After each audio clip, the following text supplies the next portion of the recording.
ओम नमः सिद्धेभ्य। मंगलमय मंगलकर वीतराग विज्ञान नमो ताहि जाते भय अरहंतादि महा करि मंगल करि हो महाग्रंथ करण को काज जाते मिले समाज सब पार निज पदरा सो जिन भाव सदा सुखद अपनों करो प्रकाश जो बहुविधि भव दुख निको करिहे सत्ता नाश।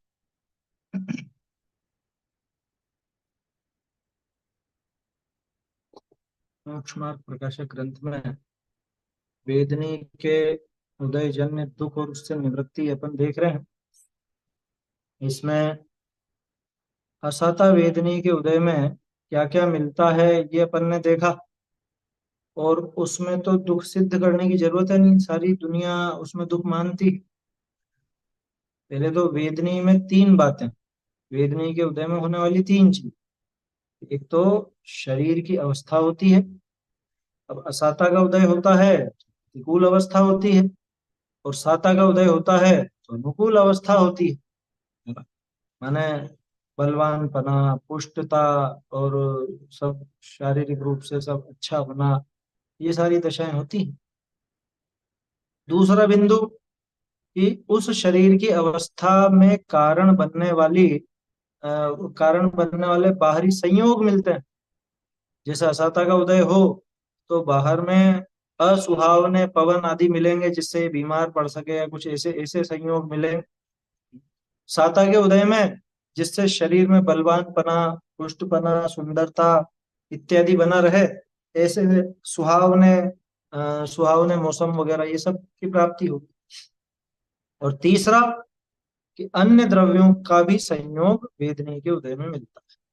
असाता का उदय हो तो शत्रु मिलेगा, खोटी स्त्री मिलेगी, खोटा पति मिलेगा, कुपुत्र मिलेगा।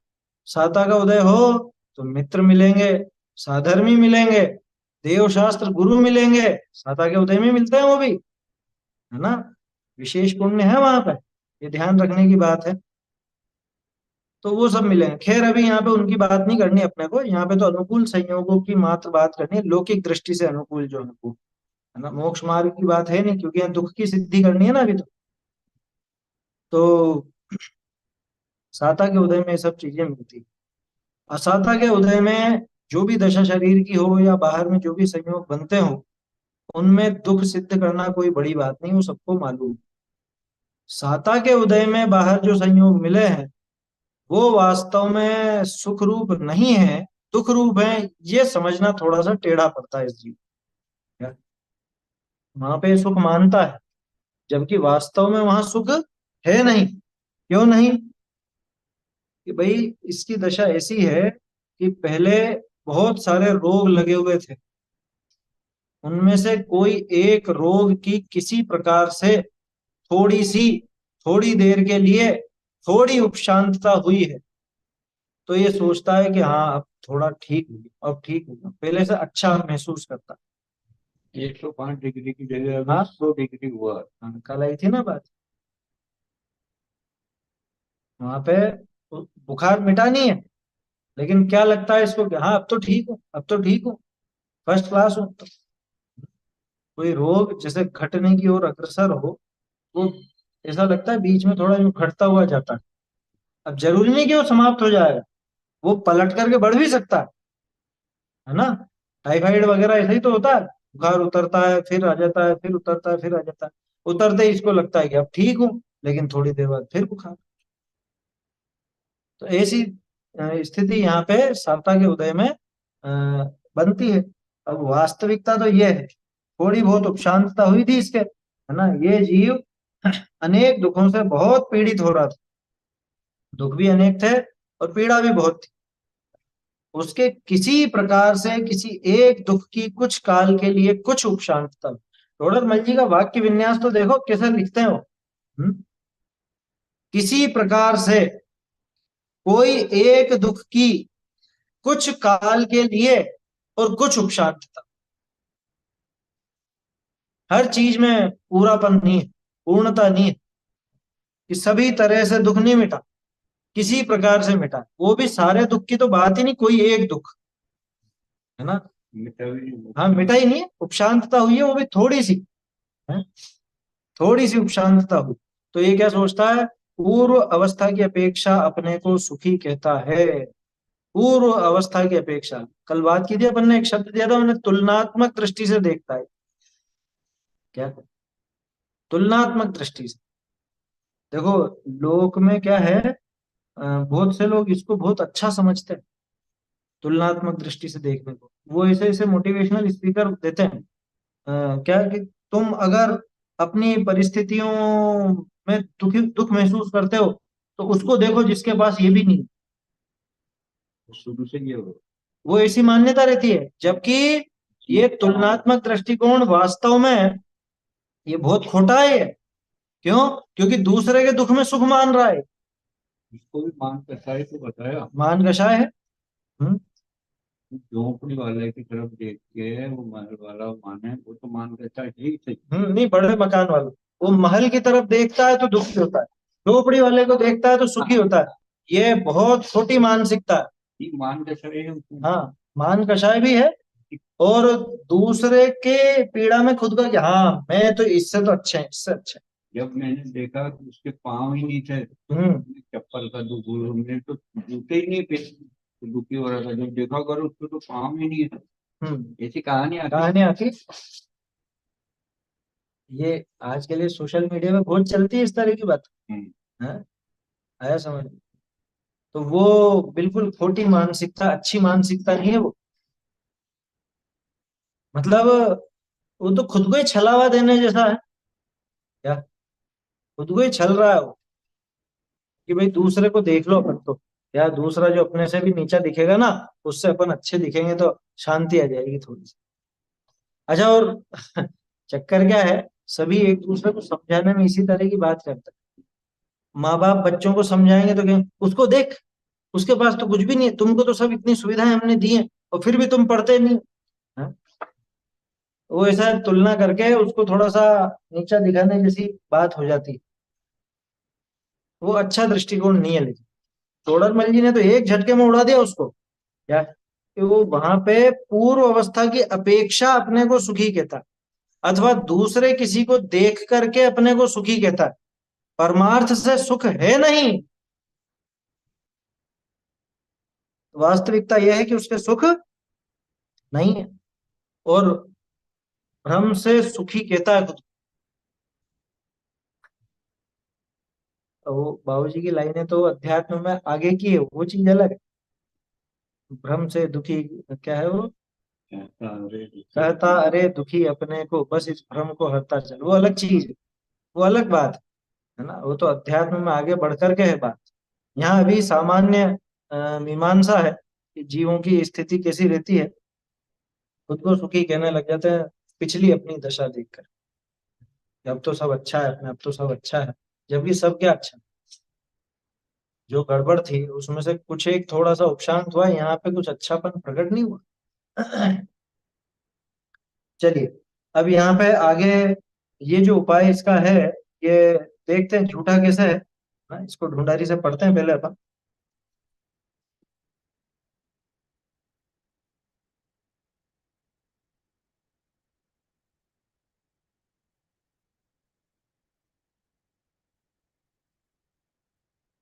यहाँ तक हो गया था ना, परमार्थ तय सुख है न।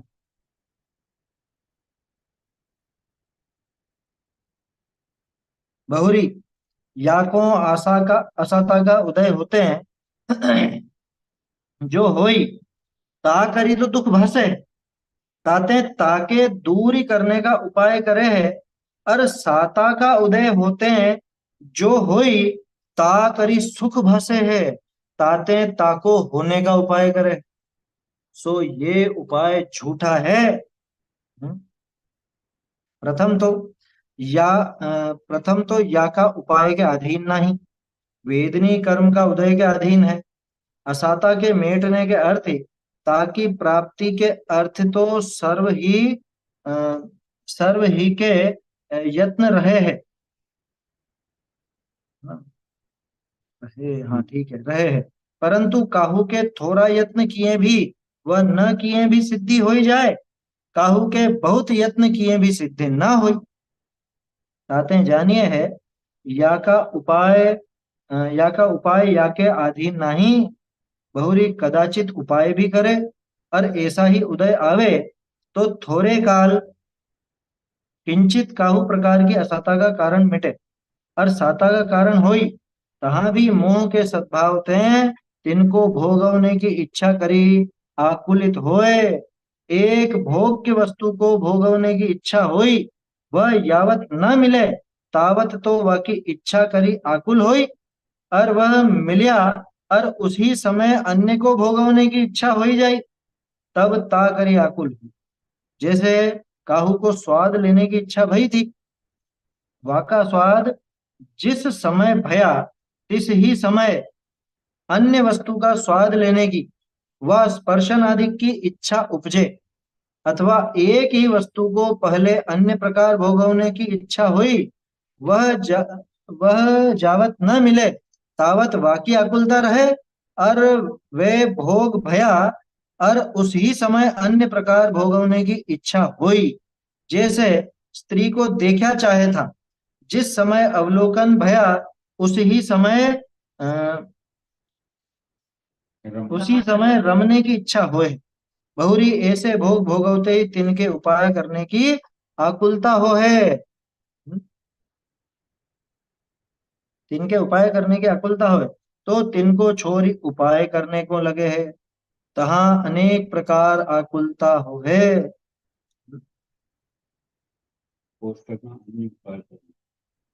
हाँ, ये अन्य यहाँ पे भी दिया था, लेकिन मूल में नहीं है इसलिए हटा दिया था उसको। दोनों जगह अन्य अन्य। चलिए यहीं तक देखते हैं अभी, फिर इसके आगे का विषय और देखेंगे।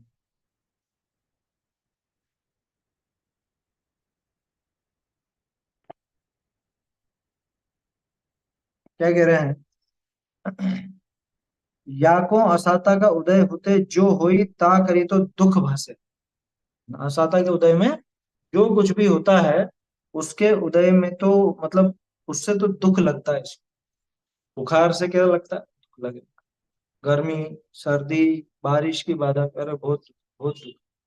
शरीर में कुछ भी हो जाए, देखो वेदनी में तीन चीजें देखी ना अपन ने, या तो शरीर की दशा, या शरीर की दशा में कारणभूत बाह्य द्रव्य, या कोई अन्य द्रव्य, है ना? अब असाता का जब उदय होगा तो शरीर की दशा कैसी होगी? कि बीमार रूप होगी, कुछ गड़बड़ रूप होगी। साहब कुछ इन्फेक्शन हो गया, कुछ एलर्जी हो गई, कुछ रोग हो गया, बुखार हो गई, सिर दर्द हो रहा है, पेट दर्द, बदन दर्द इत्यादि। इनमें से बताओ दुख लगता है या नहीं लगता? हाँ? इनमें तो इसको दुख भासित होता। ताते ताके दूर करने का उपाय करे, तो उनको दूर करने का उपाय करता। सारे ही उपाय चलते हैं ना अपने। गर्मी बहुत है, गर्मी को दूर भगाओ, कैसे भगाएं? पंखा चलाओ, कूलर चलाओ, एसी चलाओ, हैं? और ठंडे ठंडे पानी का सेवन करो, ठंडे पानी से नहा लो। लेकिन समस्या तो ये है, अब वो गर्मी में नहाने भी जाए तो टंकी का पानी भी गरम गरम ही आता है। वहाँ नहा के भी क्या करे? खैर, वो साता का उदय होना ऐसा होता है, ऐसा होता है। जैसे वो नारकी क्या ठंडक पाने के लिए वैतरणी में कूदे और वहां और दाह उत्पन्न हो, ऐसे ही यहाँ पे अगर असाता का उदय तीव्र है तो भयंकर गर्मी से बचने के लिए नल के नीचे बैठे और नल खोलते ही गरम गरम पानी ऊपर से। हैं?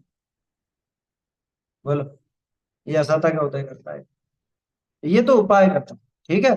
बाहरी वस्तुओं को मिटाने का उपाय करता है, शरीर की दशा को मिटाने का उपाय करता है। रोग हो गया, दवाई लो, डॉक्टर को दिखाओ, ये उपाय करो, वो उपाय करो, परहेज करो। हम्म, ये सब होता है ना। अन्य कोई भी ऐसा व्यक्ति या वस्तु का संयोग हो गया तो उसे भी दूर करना चाहता है।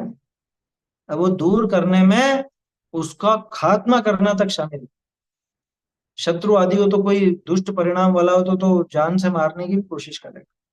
दूर हटाने का ऐसा भी उपाय सोचे। आया समझ में?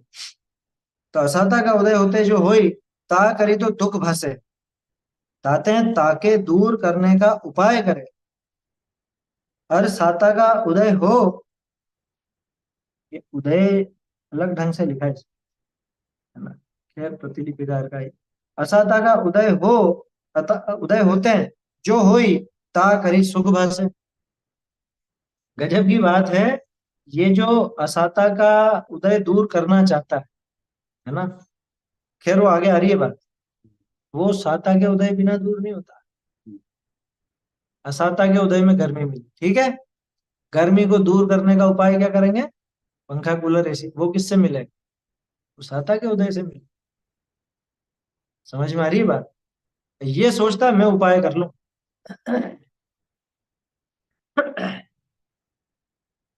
तो उन वस्तुओं से सुख भाषित होता है ना, ताते ताको होने का उपाय कर, ये हुआ इसका उपाय। जैसे अपन ने हर एक में उपाय देखा ना, ज्ञानावर्णिका, दर्शनावर्णिका, मोहनी, चारित्र मोहनी, और ये अंतराय, इन सब के उदय में जो दशाएं हुई थी, उनसे बचने के लिए या वो दुख दूर करने के तरह तरह के उपाय करता है।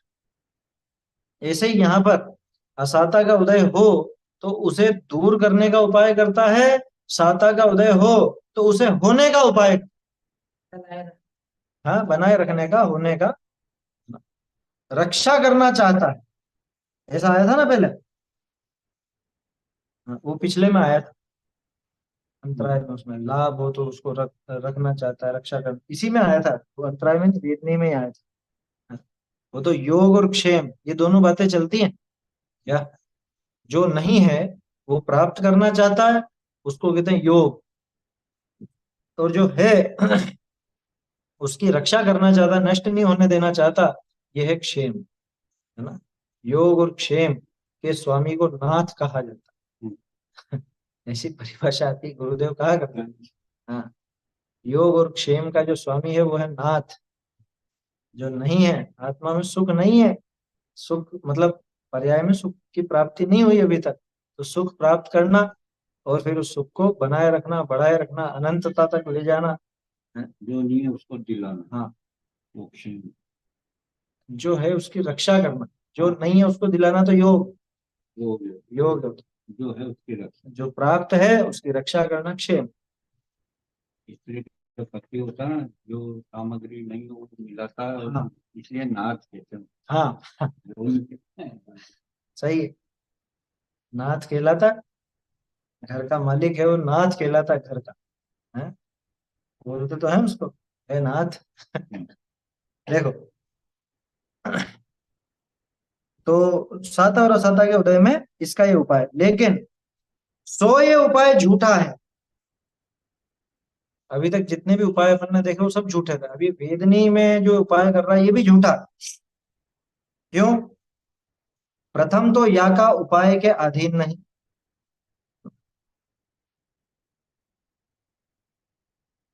उसका उपाय इससे आगे नहीं।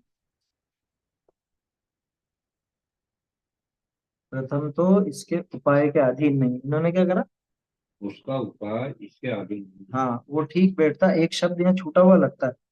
प्रथम तो यूं होता है, या तो ये प्रथम तो उपाय या के अधीन, ये जो उपाय है, कौन सा उपाय? ये कर रहा है। भाई असाता के उदय में मिली हुई वस्तुओं को तो दूर करना, और साता के उदय में जो मिलती है उनको रखना, रक्षा करना, जुटाना, ये जो उपाय है सुखी होने के लिए, इसने ये उपाय सोचा, लेकिन ये इसके अधीन नहीं। या यूं भी होता, प्रथम तो वो वस्तुएं या वो जो भी दशा है वो इसके उपाय के अधीन नहीं, वेदनी कर्म का उदय के अधीन।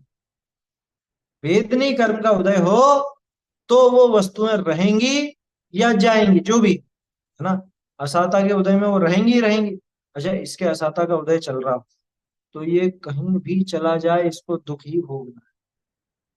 कहीं भी चला जाए दुख भोगना है का मतलब वो प्रतिकूलता मिलेगी, ध्यान रखना, है ना। वो तो बोलने में ऐसे ही आ जाता है, वास्तव में तो सुख दुख का लेना देना वेदनी से नहीं है, ये अपन कल भी देख चुके हैं। तो वेदनी कर्म के उदय के अधीन है वो बाहरी संयोग। मैं तो गर्मी भगाना चाहता हूँ, ठीक है ना, बहुत गर्मी हो रही है, बहुत गर्मी हो रही है, बहुत ऐसा लग रहा है, क्या घबराहट हो रही है, पंखा चलाओ, लाइट चली, हैं? अरे कई बार क्या होता है, गर्मी से बचने के लिए इसने चलाया, इस सब कमरा बंद कर दिया, ठीक है, और सो गया, और लाइट चली गई। अब उसके बाद वो तो एसी बंद, कमरे बंद कमरा, ना हवा का कोई वेंटिलेशन ना कुछ। अब वहां पे अंदर ही अंदर गर्मी में परेशान हूँ, कि इससे अच्छा तो खिड़की खोल के सो जाता है, तो ताजी हवा तो आती है। बोलो, तो अगर असाता का उदय है तो उसको वो सब भोगना पड़े। उपाय खूब कर ले, लगवा ले, पूरा घर एसी का करवा ले, लेकिन क्या करेगा जब असाता का उदय हो? ठंड का मौसम है ना, सर्दी मिली असाता के उदय में, ठंडी ठंडी हवा चल रही है जबरदस्त।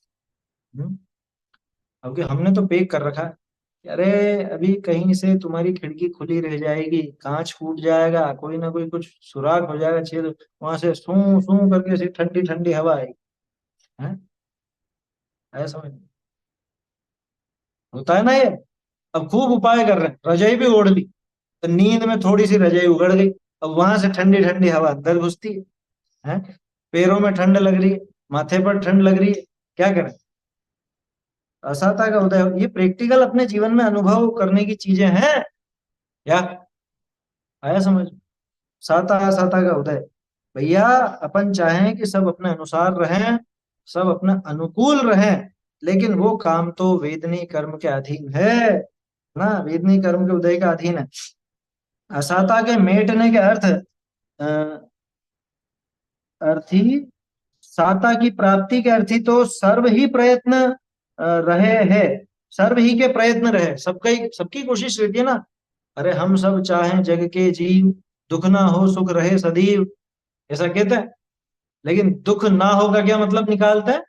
कि बाहरी प्रतिकूलता नहीं, और सुख रहे सदैव में सुख का क्या मतलब निकालते हैं? बाहरी अनुकूलता मिल जाए।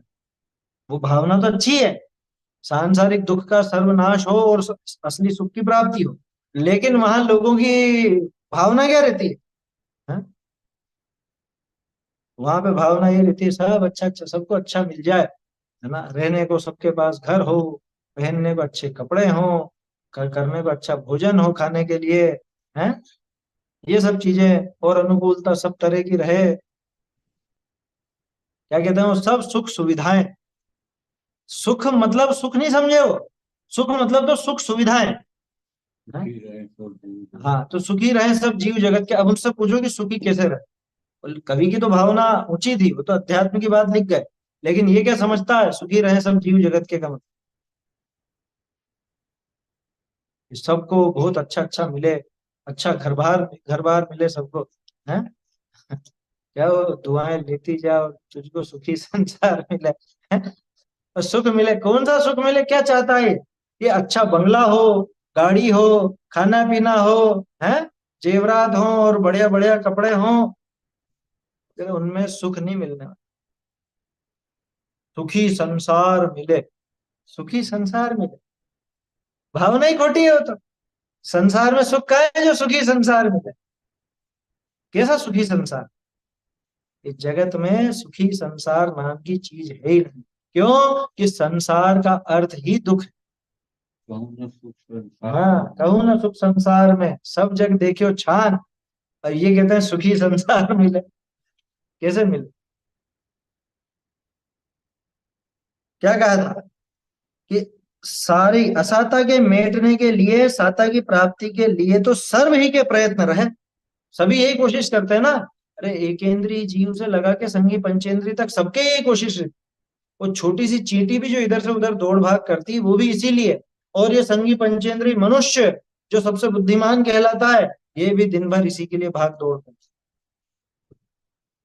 परंतु काहू के थोड़ा यत्न किए भी व न किए भी सिद्धि हो ही जाए। क्या करा? वो करोड़पति की औलाद जो पैदा हुई है, उसने क्या करा करोड़पति बनने की? वैसे तो किया है, पिछले भाव में जो पुण्य कमाया वो किया है, ठीक है ना। तो वही बात यहाँ पे बता रहे हैं, लेकिन अभी वर्तमान में क्या प्रयत्न कर रहा है, क्या प्रयत्न कर रहा है? वो छोटा सा बालक, और उसकी सेवा में 10-10 नौकर तैयार है। एक अथक श्रम हाँ, करता है। वही ले रहा था। बाबूजी की पंक्तियां याद रखिए हमेशा। वो एक अथक श्रम करता लेकिन भूखा सोता रात, और मोतियों के करंड में होता कहीं प्रभात। है समझ? विधि का यही विधान, कौन विधि कि साता असत, न इसमें श्रम का नाम निशान। अरे धनादि संयोग पुण्य के उदय जन्य, साता के उदय जन्य सामान, इनके संपादन में, यानी इनके लिए प्रयत्न वगैरह, इनके संपादन में चेतन का न तनिक एहसान। कोई एहसान नहीं, मतलब कोई प्रयत्न नहीं चलेगा इसका। किसी भी तरह का प्रयास प्रयत्न सब अधूरा रह जाएगा। अधूरा रह जाएगा माने वो काम नहीं करेगा। काहू के थोड़ा यत्न किए भी वह न किए भी सिद्धि हो जाए। ये साहब उसको तो कुछ भी मेहनत नहीं करनी पड़ी, उसको तो बैठे बिठाए मिल गया। ये अच्छा, हर हर पीढ़ी, आ, मतलब क्या कहें, जैसे बुजुर्ग हो जाते हैं ना, वो उसके बाद फिर वो हर बुजुर्गों की पीढ़ी वो युवा पीढ़ी से यही कहती, तुम्हें तो सब बैठे बिठाए मिल गया, इस वजह से उड़ा रहे हो। हैं? हमारी तरह मेहनत करी होती तो पता चलता, एक एक रुपया कैसे जोड़ा है हमने। बोलो ये डायलॉग सुना कि नहीं सुना कभी? 18-18 घंटे हमने मेहनत की है, तब जाकर के आज ये सब दिखता है। तो लाड साहब को मिल गया बैठे बिठाए, ये तो उड़ाते रहते हैं। ऐसे खूब होते हैं। खैर, जैन के घरों में ऐसे संवाद नहीं होते, है ना, क्योंकि जैनी बच्चे भी समझदार होते हैं। वो ऐसा मूर्खों जैसा काम नहीं करते। जहाँ वाजिब वाजिब है वहां भले दुगना खर्च करो, उसकी मना नहीं, लेकिन व्यर्थ में फालतू का खर्चा या फालतू का पाप कमाना है, वो तो खर्चा क्या है, फालतू का खर्चा नहीं होता, पाप कमाना होता फालतू। क्या कहा? काहू के थोड़ा यत्न किए भी व न किए भी सिद्धि हो ही जाई, और काहू के बहुत यत्न किए भी सिद्धि ना होई। समझ में आई बात? प्रयत्न तो सभी कर रहे हैं, कोशिश तो सभी कर रहे हैं, लेकिन किसी के तो वो सिद्धि आसानी से हो जाती है, किसी के नहीं होती। अरे, एक वो शायद पहले भी सुनाया हो मैंने किस्सा। वो, अब क्या बताऊं, एक स्थान पर मैं गया 10 लक्षण में, जाते ही पहले वो बातें करने लगे शादी कि आपका शादी के बारे में क्या विचार है। मैंने क्या विचार है? मैं तो 20 साल गई हूँ अभी। कि नहीं, मतलब कैसा होना चाहिए, क्या होना चाहिए, किस तरह से करनी चाहिए, और ये वो सब बातें। और उनको एक चीजें मतलब खूब सूझती थी कि देखो साहब, हमने तो हमारी बेटी की शादी कैसे की, हमने तो चार्ट बनाया पूरा, और जितने भी लड़के देखे उन सबका बायोडाटा लिया, उन सबको देखा, और फिर नंबरिंग की। क्या? ये दिखने करने के 10 नंबर, कमाई के 10 नंबर, खानदान के 10 नंबर, और जो भी मतलब रहन सहन के 10 नंबर, बोल चाल के 10 नंबर, ऐसे करते हैं वो 100 में से जिसके सबसे ज्यादा अंक आए उससे शायद। बोल। ऐसा उन्होंने बताया, किया कि नहीं किया वो मुझे पता नहीं, लेकिन जिस ढंग से वो बातें करते थे लगता था कि जरूर किया हो। शायद चार्ट दिखाया भी था उन्होंने। हाँ? फोटो वोटो भी लगा के रख रखा हो। तो किसी ने तो ऐसे ऐसे उपाय खूब किए, सैकड़ों रिश्ते देखे, और फिर उसके बाद में वो कि हाँ ठीक है जैसा भी। तो बहुत उपाय करने के बाद भी, बहुत से होते हैं ना, अब वो 45-46 साल के हो जाते हैं, उसके बाद भी हर साल देखो वो शादी की पत्रिका में उनका बायोडाटा आता ही रहता है। क्या? बेचारे जगह जगह कोशिश कर रहे हैं, सबसे कोशिश करवा रहे हैं, कोई लड़की नहीं मिल रही है, किसी को लड़का नहीं मिल रहा है, बड़ी समस्या हो जाती है। क्या? है ना, सभी तरह के रहते हैं। और 50 साल की उम्र होगी और अभी तक उनका वो आता रहता है फोटो, उसमें क्या बोलते हैं, परिचय पत्रिका। है? तो समाज की आती है ना, समाज अलग अलग समाज की आती रहती है। तो क्या चक्कर है ये कि भैया खूब कोशिश कर ली, बहुत प्रयत्न किया तो भी सिद्धि नहीं हुई। और किसी के कि इनने तो बात ही नहीं चले, बायोडाटा ही नहीं बना, बायोडाटा ही नहीं बना, और की हो शादी हो। बोलो, होते हैं कि नहीं ऐसे? अपने घर की बेटी हो, है ना, और उसको वो धर्म मार्ग में दृढ़ हो, और वो मान लो ऐसी दृढ़ हो कि न तो मैं रात को खाऊंगी, न खिलाऊंगी, न बनाऊंगी, क्या, और लोग समझाते हैं इसके तो शादी में बहुत दिक्कत है। इसके तो बहुत दिक्कत आएगी। क्योंकि ऐसा घर कहाँ मिलेगा। आजकल लड़कों की भी बड़ी समस्या है कि साहब ऐसी लड़की नहीं मिलती है। मेरे पास दो तीन सहधर्मियों के फोन आए। अब वो काम अपन करते नहीं इस तरह का, है ना। तो उनके फोन आए कि साहब क्या करें, हैं ऐसी फिर दूसरी देखनी पड़ेगी। मैंने कि दूसरी देखोगे तो जिंदगी बर्बाद हो जाएगी। थोड़ा इंतजार कर लो, लेकिन जो धर्म साध सके ऐसी ही लड़की देखना और ऐसा ही लड़का देखना। आया समझ में। लड़की हो चाहे लड़का हो, जो भी चाहिए, मतलब वो उसी ढंग का जिससे धर्म सध सके। वो घर पर आकर के और नाश कर दे हुए पूरे घर का, तो क्या मतलब। तो क्या कहते हैं, बहुत से यूं सोचते हैं कि साहब ये तो ऐसा आचरण रखोगे ज्यादा तो फिर लड़के नहीं मिलेंगे, लड़की नहीं मिलेगी। और जबकि कई बार ऐसा होता है कि उनके लिए देखना ही नहीं पड़ता, एक झटके में हो जाता। और जो ये बातें करते हैं ना कि नहीं नहीं सब अभी नियम वियम नहीं लेना या सब फ्री रहना बिल्कुल, क्योंकि पता नहीं कैसा घर मिले, पता नहीं कैसा लड़का मिले, कैसी लड़की मिले, हैं। तो इसलिए ज्यादा अपने को ऐसा नियम कायदे में नहीं रहना। और वो ढूंढते ही रहते हैं, ढूंढते रहते हैं, तो भी नहीं होता।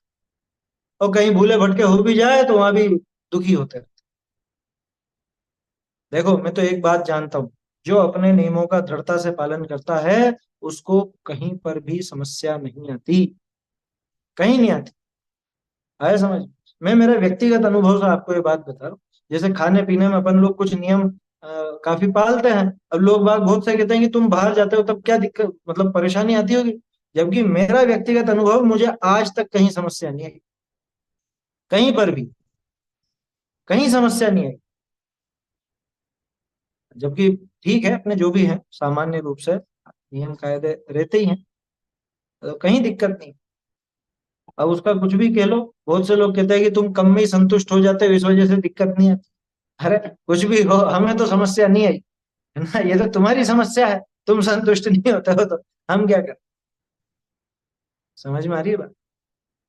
तो दृढ़ रहने वाले को अपने आप को सता भी होती है और उस हिसाब से उसका फल भी मिलता है ना। समझ में आ रही है बात। क्या कहा था ये।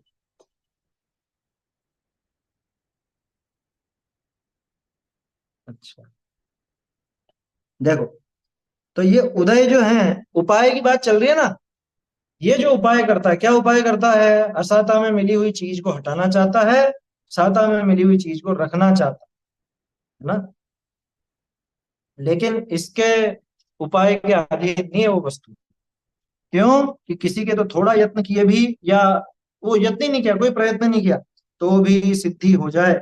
और किसी के बहुत यत्न किए भी सिद्धि ना हो।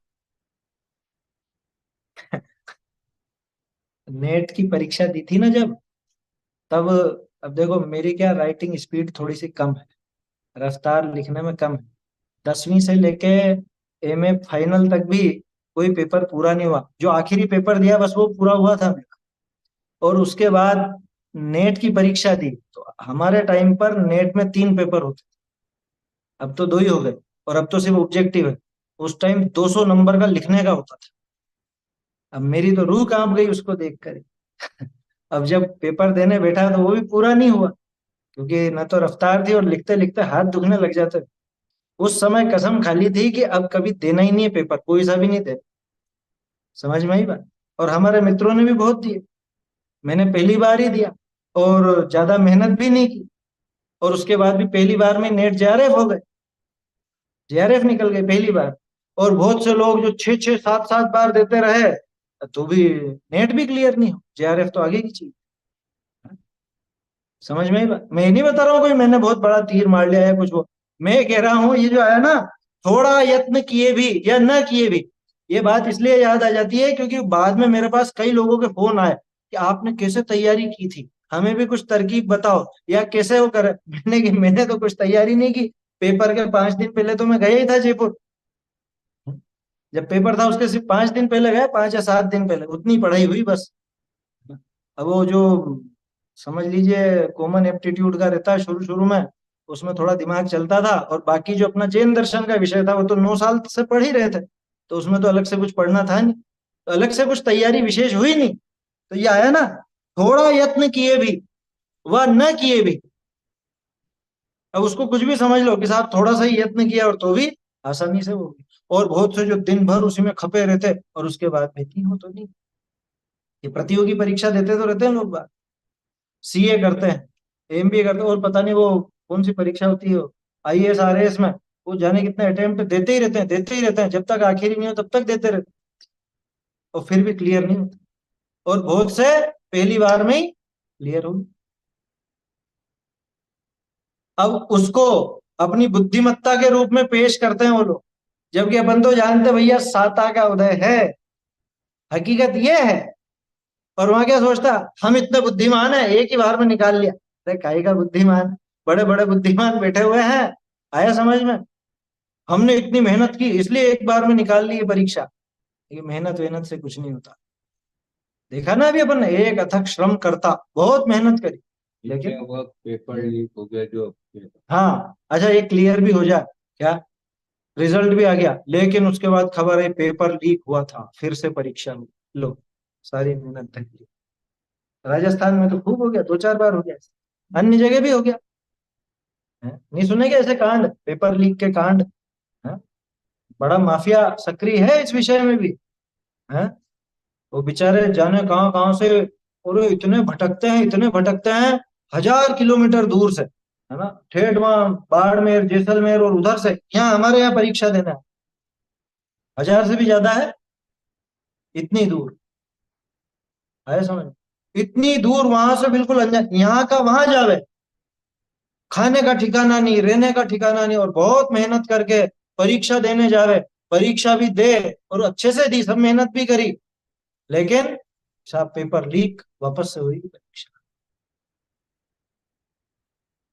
होता ना, अब कहने को कि अरे साहब ये तो अन्याय है अन्याय। अन्याय दिखता है सरकार का, वास्तव में तो असली कारण क्या है, असाता का उदय है। वो असाता का उदय होगा ना, तो ये ऐसे ही चक्कर खाता रहेगा बेचारा। इतनी मेहनत कर रहा है बेचारा, क्या गलती है इसकी, इस भाव में नहीं दिख रही है गलती, वो पीछे से चली आई, पीछे से चली आई, आया समझ। तो काहू के तो थोड़ा यत्न किए भी वह न किए भी सिद्धि हो जाए, काहू के बहुत यत्न किए भी सिद्धि न हुई, ताते जानिए है कि या का उपाय या के अधीन नाही। ये यही बात है, वो पहले जो छूटा ना, या का उपाय या के अधीन, इसका उपाय भी इसके अधीन नहीं है, यही चीज उसमें लिखा था अंतराय में, क्या इनका उपाय भी इसके अधीन नहीं। अरे वो चारित्र मोहिनी में भी यही था कि ये कषायवश ऐसा ऐसा सब करना चाहता है, लेकिन वो होना नहीं होना इसके अधीन नहीं है, इसकी इच्छा के अधीन नहीं है। अरे है अपने अधीन हो तो अपने अनुसार सबका परिणमन होने लगे। मैं तो चाहूं कि एक दिन में ही महल खड़ा हो जाए, क्या मकान का काम चलाऊं तो वो फटाफट फटाफट पूरा हो जाए, मैं तो ये चाहूं। अरे वो आखिरी जगह पे आके अटक जाएगा, आया समझ में क्या, इतना सब तो हो गया, 90% काम तो हो गया, 10% में ही अटका हुआ है। और 10% में कैसे अटका हुआ है, और ऐसा अटके कि सालों तक 10% पे ही अटका। समझ में ही बात, ये सब देखा कि नहीं देखा कभी ऐसा, हो जाता है। तो क्या कहा, ताते जानिए है कि या का उपाय या के अधीन नहीं, इसलिए ये मालूम पड़ता है कि इसका जो उपाय है वो इसके अधीन नहीं।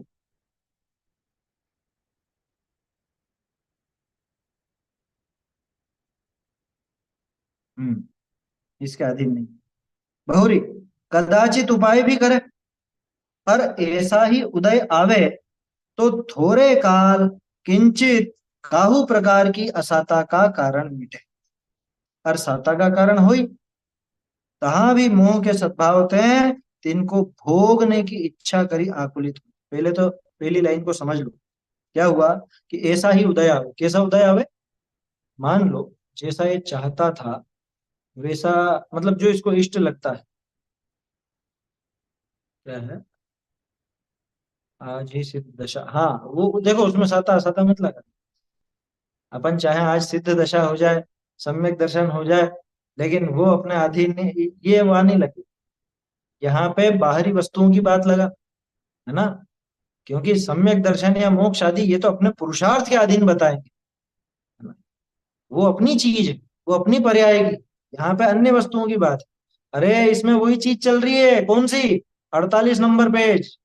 वे तो भिन्न द्रव्य, है ना, वो न्यारे हैं, वो मेरे अधीन नहीं है, यही बात चल रही है यहाँ पे। क्या न्यारे हैं? उस चीज को समझ ले वे तो कल्याण हो जाए। और यहाँ पे जो बात चली ना, जैसे भाई मोक्ष चाहते हैं, सिद्ध दशा चाहते हैं, सम्यक दर्शन चाहते हैं, वो भिन्न द्रव्य नहीं है, वो अपनी पर्याय में। तो उसमें ये मत लगा।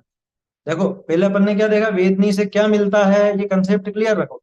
वेदनी में बाहर की चीजें मिली, शरीर की दशा, शरीर की दशा में कारणभूत अन्य वस्तु या कोई क्रियाएं, या कोई अन्य द्रव्य, ये तीन चीजें वेदनी में मिलती। वेदनी में मतलब वेदनी का कार्य जीव की दशा में नहीं होता। वेदनी जीव के किसी भी गुण का परिणमन नहीं कराता, निमित्त रूप से भी नहीं। जैसे चारित्र मोहनी दर्शन मोहनी को अपन कह देते हैं, चारित्र मोहनी तो चारित्र गुण पर असर डालता है, दर्शन मोहनी श्रद्धा गुण पर असर डालता है, ज्ञानावरणी ज्ञान गुण पर असर डालता है। ऐसा वेद नहीं कोई अपने गुणों पर कुछ करता हो, ऐसा कुछ भी नहीं। जीव के गुणों पर कुछ भी नहीं, लेकिन मोह है ना, मोह, यहाँ आएगी बात। आ गया ना, नाम आ गया ना मोह का, पहले भी आ चुका। मोह के उदय से ये उनको इष्ट या अनिष्ट मान लेता है। माने यूं समझ लो, सबसे पहले तो कि अघातिया में जो चारों हैं, है ना, चाहे वो वेदनी हो, आयु हो, नाम हो, गोत्र हो, इनका काम पूरी तरह से बाहरी वस्तुओं पर है। इनका अपनी पर्याय से भी कोई लेना देना नहीं। आया समझ में? अपनी पर्याय से, सम्यक दर्शन आदि से, अच्छी पर्याय बुरी पर्याय कुछ भी ले लो, उससे कोई लेना देना नहीं। ये साहब साता वेदनी के उदय में जीव सुखी तो होता है ना? अरे नहीं होता, ये अपन देख चुके हैं पहले ही। नहीं होता उसके उदय में। असाता के उदय में दुखी तो होता है कि नहीं होता? उपसर्ग आदि होते हैं मुनिराज पर, वो दुखी नहीं होते। और हम यहाँ अनुकूलताओं के बीच में बैठ करके भी आंसू बहाते रहते। क्या हुआ ये? तो इसलिए वो जो बाहरी उदय है, बाहर में जो काम करता है, या सता सता का उदय है, उससे जीव के सुख दुख का या किसी भी गुण का कोई लेना देना नहीं है। ऐसा ही उदय आवे, कैसा उदय आवे? कि ये जिसको इष्ट समझ रहा था वो मिल जाए। बहुत दिनों से नौकरी की तलाश में था। क्या? बहुत दिनों से नौकरी की तलाश में था, और ऐसा ही उदय आवे, मिल गई नौकरी। ठीक है, तो थोड़े काल किंचित काहू प्रकार की असाता का कारण मिटे। थोड़े समय के लिए वो किंचित, किसी प्रकार की, हाँ अब थोड़ी अनुकूलता हो गई, अब पैसा वैसा आने लग गया। पहले तो खर्चा कैसे करें, मतलब कैसे सब खर्चे का पार पड़ेगा, ऐसी चिंता में रहता था। और अब तो रुपया पैसा भी आने लग गया। थोड़े काल तक तो किसी प्रकार से किसी प्रकार की असता का कारण मिट गया। अभी देखना, अभी आगे की बात तो अलग है, मैं तो यहीं पे बात कर रहा हूँ। इसी बात को लेकर के अपन समझो, थोड़े काल क्यों लिखा? मान लो थोड़े काल के लिए उसके साता का उदय आया था, नौकरी वगैरह लग गई थी, लेकिन थोड़े टाइम बाद कंपनी बंद होकर के, कंपनी बंद हो गई, मालिक भाग गया। संयोग है ना वो तो। हाँ बाहरी संयोग है, संयोग तो थोड़े काल रहता, रहते ही थोड़े काल। भले शरीर का ही होता। अरे नौकरी लगी, 2 1 महीने काम करा और वो लॉकडाउन लग गया, बैठे रहो घर। बहुत से तो बेचारे ऐसे हैं, नौकरी लगी उसी महीने, ज्वाइनिंग थी, ज्वाइनिंग के पहले ही लॉकडाउन लग गया। अब लो क्या करो? दूसरी जगह से इस्तीफा दे चुके थे, यहाँ ज्वाइनिंग करनी थी, ज्वाइनिंग हुई नहीं, वहां इस्तीफा दे दिया, तो अब गुजारा भत्ता कौन देखा? है, वो कंपनी छोड़ चुके हो, इस कंपनी में ज्वाइन किया नहीं, अटक गए। थोड़े काल के लिए, इसलिए जो बात है ना, थोड़े काल, और थोड़े काल का कारण यही है, जो भी बात की ना अपन ने, संयोग है। वेदनी के उदय में संयोग ही मिलते हैं, और संयोग का तो वियोग होता ही होता है, संयोग लंबे समय नहीं टिकते। तो थोड़े काल किंचित, थोड़ी सी, थोड़े काल थोड़ी सी, काहू प्रकार की यानी किसी प्रकार की असाता का कारण मिटे, और साता का कारण हुई। अब इसके थोड़ी सी अनुकूलता आई, थोड़ी प्रतिकूलता दूर हुई, है ना, गरीबी दूर हुई, रुपए पैसे की आमद हुई, तहां भी मोह के सद्भावते तिनको भोगने की इच्छा करी आकुलित। तो सुखी कहाँ हुआ? अनुकूलता तो मिल गई, साहब पैसा आ गया, पैसा आ गया, लेकिन अब पैसे को भोगूं कैसे? तो भोगने की आकुलता। गाड़ी खरीदूं, नई गाड़ी लाऊंगा, ये मोबाइल पुराना हो गया नया लाऊंगा, मकान नया देखो, है, बोलो। जब नई नई किसी की नौकरी लगती है ना, और पहली बार शुरू शुरू में कमाई करता है, तो ऐसा लगता है बस अब तो पूरी दुनिया अपन खरीद सकता है। सब पूरी दुनिया में अपने ही राज चलेगा, ऐसा उसको लगने लगता है शुरुआती दौर में। तो वहां मोह के सद्भाव से उनको भोगने की इच्छा से आकुलित हो जाता है, आकुल व्याकुल होता है। एक भोग की वस्तु को भोगने की इच्छा हुई, वह यावत न मिले तावत तो वाकी इच्छा करी आकुल हुई। और वह मिला, और उसी समय अन्य को भोगने की इच्छा हुई। पहले तो एक वस्तु को भोगने की इच्छा हुई, ठीक है ना, मुझे तो नया मोबाइल चाहिए, ठीक है, नए मोबाइल की इच्छा। अब वो नया मोबाइल खरीदना है तो उसके लिए जुगाड़ करूंगा पहले, है ना। जिनके जिसके पास उसके लायक पैसा हो, वो क्या आकुलित व्याकुलित नहीं होगा? उसके बहुत कौन सा लूं, कौन सा लूं, ये वाला लूं कि ये वाला? ये नया आया है लेकिन ये वाला ज्यादा अच्छा, और इस कंपनी का भरोसा नहीं, और ये वाला। और देख देख करके पागल होता है, 5-10 दिन तो उसमें खर्च कर, दिन भर निकल जाता है ना। अब पहले तो उसको भोगने की आकुलता थी, ठीक है, अब वो वस्तु मिलते ही दूसरी वस्तु को भोगने की आकुलता। मोबाइल हो गया तो अब वो विकल्प तो खत्म, गाड़ी भी लेनी है नहीं। देखो, सबके मकान होते हैं ना, मुझे बताओ, जिंदगी भर कभी क्या मकान के काम पूरे होते हैं? इन्हीं साहब पूरे हो जाते हैं, हम तो, अरे थोड़े थोड़े समय में कुछ ना कुछ लगा ही रहता है। कि यहाँ पे ये लगवा लो, वहां ये करवा लो, ये पुराना हो गया इसको बदल दो, ये पुरानी लगने लग गई ये टाइलें हटा दो, नहीं लगा क्या? जो नया से नया भी बनाता है ना, गारंटी है 5 साल भी अगर बिना कुछ कराए निकाल दे। 5 साल तो बहुत ज्यादा समय बोल दिया मैंने। उस मकान में कुछ ना कुछ परिवर्तन अगर नहीं कराए, ये हो नहीं सकता। हैंगर ही बदलेगा, बदलेगा तो जरूर, समझ में ही बात है। कि ये यहाँ की, एक काम करो, एक तो ये यहाँ नेपकिन लटकाने के लिए कुछ कुछ लगाओ यहाँ, बोलो, ये लग गया तो अब एक काम करो, यहाँ पे इधर कुछ वॉश बेसिन भी होना चाहिए, इसके पास में साबुनदानी दूसरी लाओ, ये अच्छी नहीं लगती। कुछ ना कुछ तो पलटाव चाहिए इसे। क्या अंतिम समय तक भोगना साथ, नहीं नहीं, शरीर में भी पलटाव चाहता है वो तो। शरीर को नहीं पलटना चाहता क्या? थोड़ा सा और गोरा हो जाना चाहिए, ज्यादा गोरा, थोड़ा सा सांवला हो जाना चाहिए, बाल तो काले रहने चाहिए, नहीं पलटाव करता है उसमें, है? अरे ये शरीर में भी पलटाव करता है, बाहरी जो मकान आदि मिले उन संयोगों में भी पलटाव करता है, और तो और जो रिश्तेदार मिले उनमें भी पलटाव चाहता है, कि ये मेरे हिसाब से चलना चाहिए, ये बेटा मेरे हिसाब से चलना चाहिए, मेरी बात क्यों नहीं सुनता, ये बेटी मेरी बात क्यों नहीं सुनती है? ये मम्मी पापा मेरे हिसाब से समझते ही नहीं, हमारी भावनाओं को ही नहीं समझते हैं? क्या ऐसे डायलॉग होते हैं ना, बच्चे भी मारते हैं इस तरह के डायलॉग। हमारी फीलिंग्स तो आप जानते ही नहीं, बोलो। तो आपकी आपकी जनरेशन अलग थी, हमारी जनरेशन अलग है क्या? पीढ़ी का गैप है, क्या पागलपन है। तो देखो क्या कहा, साता का कारण होता है, तो वहां भी मोह के सद्भाव से भोगने की इच्छा से आकुलित होता है। देखो, असाता और साता में देखा, असाता में किस बात का दुख, जो मिला है असाता के उदय में उसको तो दूर करना चाहते, कैसे भी करते उसे रखना नहीं चाहते। और साता का उदय हो, तो वहां भी मोह के उदय से उन भोगने की इच्छा से आकुलित होता है। ये धीरे धीरे उस ट्रैक पर ले जा रहे हैं, 4 प्रकार की इच्छाओं वाले, क्या, ओ, यही क्रम है बिल्कुल। कषायों की बात आई गई चारित्र मोहनी में, है ना। विषय की बात आएगी ज्ञानावरणी में, विषय इच्छा, कषाय इच्छा, फिर जो नहीं मिला उसे भो मतलब आकुलता जिससे हो रही है उसको दूर करने की इच्छा, है ना, ये असाता की आ गई। और जो मिला है उसे भोगने की इच्छा, ये साता की आ गई। मतलब इसी की समरी है वो एक तरह से। ज्ञानावरण दर्शनावरण वाला जो दुख है वो वो विषय इच्छा नाम से पहली इच्छा है। चारित्र मोहिनी में जो बताई है वो कषाय इच्छा है।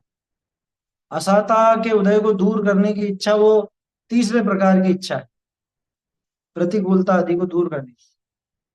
और जो वस्तु मिली है साता के उदय को भोगने की इच्छा, ये साता वेदने के उदय। इन चारों को समरी लेकर के वहां पे लिखा है थोड़ा, चार प्रकार की इच्छा। हाँ?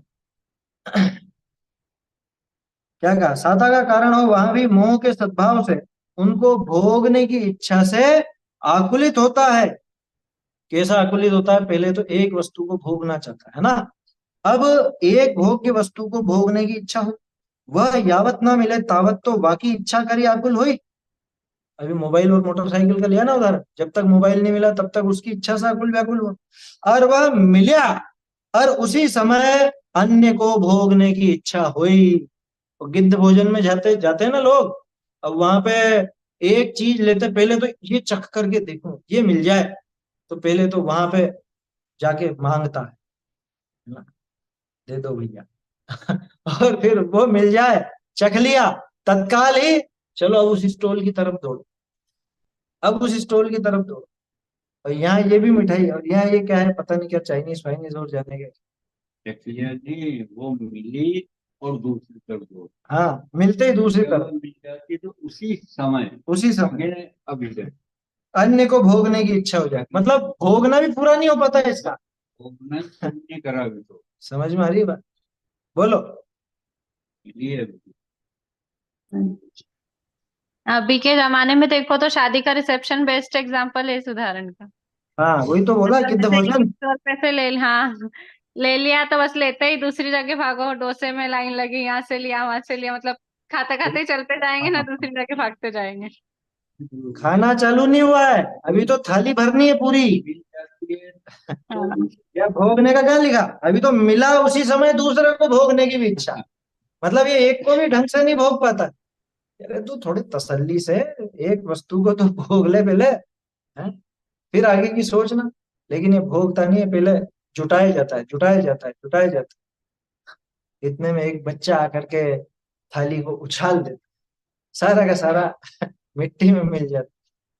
ठीक है, वो मिला उसी समय अन्य के भोगने की इच्छा हो जाए, तब ताकरी आकुल मतलब इसके आकुलता का पार नहीं है। तब उससे आकुलित व्याकुलित हो, जैसे काहू को स्वाद लेने की इच्छा भई थी, है ना, वही उदाहरण है। तो क्या, वही कुछ ना कुछ चखने की इच्छा हुई, वहां का आस्वाद जिस समय भया, इस ही समय अन्य वस्तु का स्वाद लेने की, वह स्पर्श आदि की इच्छा उपजे, अन्य वस्तु की इच्छा होने लग जाती है। पैराग्राफ यही खत्म कर देंगे, अगला पैराग्राफ इसमें शामिल है जब स्पर्शन आदि स्पर्श आदि स्पर्शन आदि। स्पर्श आदि नहीं, स्पर्शन आदि लिखा, बोलने में स्पर्श आदि स्पर्शन आदि लिखा। किसी को पहले स्वाद लेने की इच्छा हुई थी, अपनी देख लो ना, खाना खा लिया, अब खाना खा के अब स्पर्शन आदि, अब आराम से नरम नरम गद्दे पे सोएंगे, ठंडी ठंडी हवा में, है, नरम नरम गद्दे पर। और ये सब स्पर्श के ही तो है। पहले आस्वाद करने यानी कुछ चखने की इच्छा थी, खाने की इच्छा थी, अब खा पी तो लिया, जैसे भी जमीन पर बैठकर ही खा लिया, कैसे भी खा लिया, और अब चलो अब आराम करेंगे, सो गए अब। आया समझ, होते हैं ना बहुत से, बिल्कुल खा पी करके और पेट पे हाथ फेर के और फिर आराम से पड़ जाते हैं। ऐसा आता है कहानियों में, कोई कोई इसी तरह के पेटू लोग होते थे पहले। तो पूरा खाने के बाद पेट को सहलाते हैं क्या, ऐसे ऐसे ऐसे हाथ घुमाते हैं और फिर उसके बाद अच्छा लगता है, फिर सो जाते हैं। चलिए, तो ऐसी ये इच्छा के मारे बहुत आकुल व्याकुल होता है। आगे का विषय अपन कल देखेंगे इसको, क्योंकि वैसे पैराग्राफ तो मिला हुआ ही है ये। चैतन्य का स्मरण प्रतिक्षण ही करो रे, भव के अनंत दुख को क्षण में हरो रे, अक्षय अनंत निज सौख्य निधान पाओ, गाओ अरे अरे कैसे कितने गीत गाओ। निज निज निधि निधि में में बताई, बताई उपकार। जिन वाणी माधो माँ को रम नाथ बार नाथ बार। बार। जिनवाणी माता की जय। जिनवाणी माता की जय। जिनवाणी माता